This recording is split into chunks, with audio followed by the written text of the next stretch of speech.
You've been trying to solve 1,000 different problems when there's actually only one. And here's the twist. It's already been solved, you just don't recognize it yet. This lesson reveals that all our seemingly different problems, work stress, relationship conflicts, money worries, are actually the same problem in disguise, the feeling of being fundamentally separate and alone. The solution exists, but we can't see it because we're convinced we're dealing with multiple, unrelated issues instead of one core pattern. Sarah's morning starts with her boss's passive-aggressive email about the quarterly report. Her chest tightens. She hasn't even made coffee yet and already she's behind. Then her partner leaves dishes in the sink again, the same dishes they talked about last week. Her jaw clenches. Then her mom calls with unsolicited advice about her career, suggesting maybe she should have stayed at her old job where things were more stable. By noon, she feels like she's drowning in separate crises that all need different solutions. We know this feeling. The relentless parade of problems that need our immediate attention. Each one feels urgent, specific, requiring its own strategy. We become problem-solving machines, moving from crisis to crisis, solution to solution, never quite catching our breath.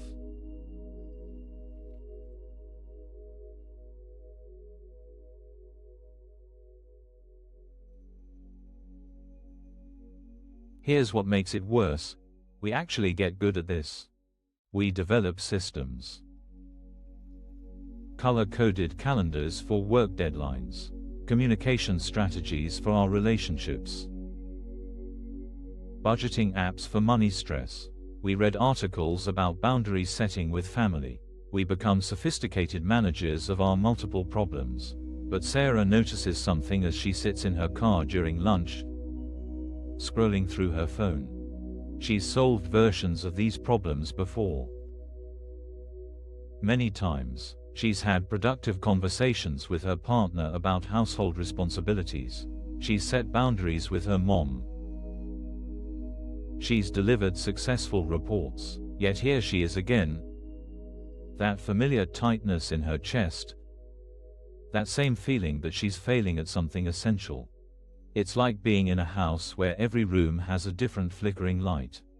The kitchen bulb dims when you're trying to cook. The bedroom lamp flickers when you're trying to read. The hallway goes dark when you're carrying laundry. You could spend years replacing bulb after bulb, buying better fixtures, calling different electricians for each room. Or you could check the main electrical connection. All those different lighting problems might trace back to one loose wire in the basement.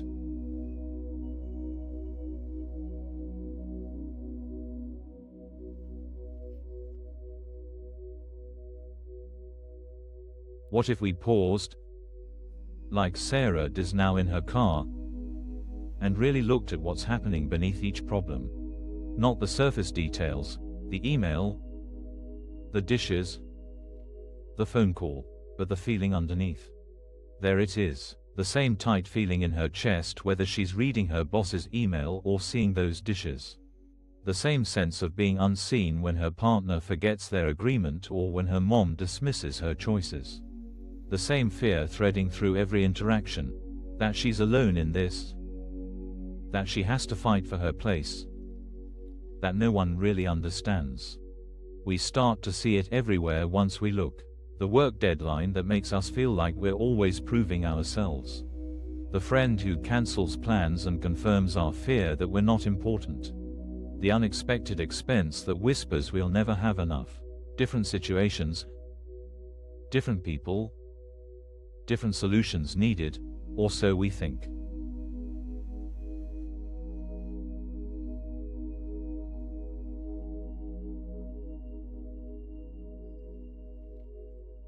But what if they're all the same problem wearing different costumes? What if underneath every stress, every conflict, every worry, lives the same core belief, that we're fundamentally separate, alone, fighting to secure our place in a world that doesn't quite have room for us? Sarah sits with this recognition. Her boss's email, is it really about the report? Or is it about feeling like she has to constantly prove her worth? The dishes, are they really about housework? Or about feeling unseen and taken for granted? Her mom's advice, is it really about career choices? Or about feeling like she's never quite measuring up to some invisible standard? The relief that washes over her isn't because any of these situations has changed. Her boss is still passive-aggressive. The dishes are still in the sink. Her mom still thinks she knows best. But Sarah sees something now. She's been trying to solve the wrong problems. She's been treating symptoms while the disease runs free.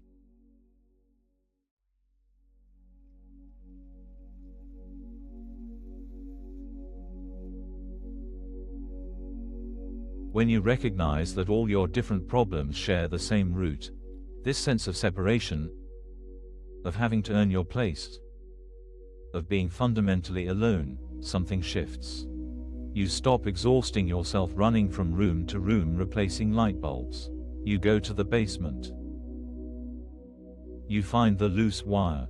For Sarah, this means something practical.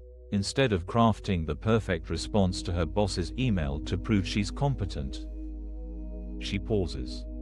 She recognizes the familiar tightness and asks, what's really happening here?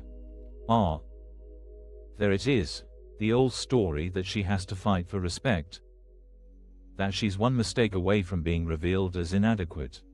With her partner, instead of another conversation about dish responsibilities, she might say, when I see those dishes, I feel invisible. Like I'm alone in caring for our space.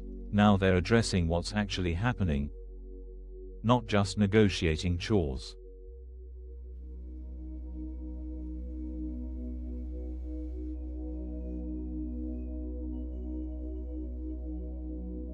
Here's what's remarkable. When we address the real issue, our belief in separation, the surface problems often resolve themselves in unexpected ways. Or sometimes they don't resolve at all, but they stop consuming us. We find a peace that isn't dependent on our boss being reasonable or our partner being perfect or our mom understanding our choices. Sarah drives back to work with the same inbox, the same partner, the same mom. But something fundamental has shifted. She's not alone. She never was. That feeling of separation was the problem, and recognizing it as the problem is already the beginning of the solution. We don't have to solve 1,000 different problems. We don't have to become perfect managers of our complex lives. We just have to recognize the one problem that wears all these different masks. And in that recognition, we find something we've forgotten. The solution has been waiting for us all along. We just couldn't see it while we were busy replacing all those light bulbs, one by one, in the dark. If you want to keep practicing with us, you can like the video and subscribe. Let's take a moment now to let this settle with a guided meditation.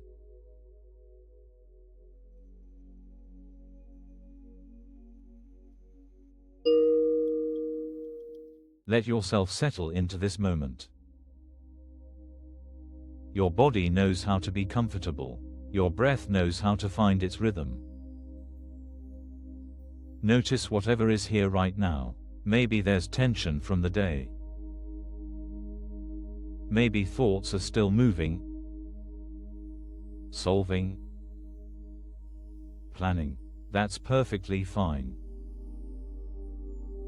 We're not trying to change anything. Just notice if there's a familiar tightness anywhere. In your chest perhaps, or your shoulders. Maybe your jaw. This is the feeling we carry from problem to problem, crisis to crisis. Allow it to be here. It's been working so hard to protect you, to keep you safe, to make sure you're not caught off guard. Now see if you can sense what's underneath that tension, not the story about work or relationships or money. Just the feeling itself, the sense of having to hold everything together, of being alone with it all. Breathe gently with that feeling. You don't have to fix it or make it go away. What if you could rest here, just for this moment, without needing to solve anything? What if all those different problems could wait while you simply breathe? Feel your body in the chair or wherever you're resting. Feel the air moving in and out. Nothing to manage, nothing to figure out. Remember the house with all the flickering lights. You don't have to run from room to room right now. You can just sit in the peaceful darkness and rest. Let yourself float in this quiet space.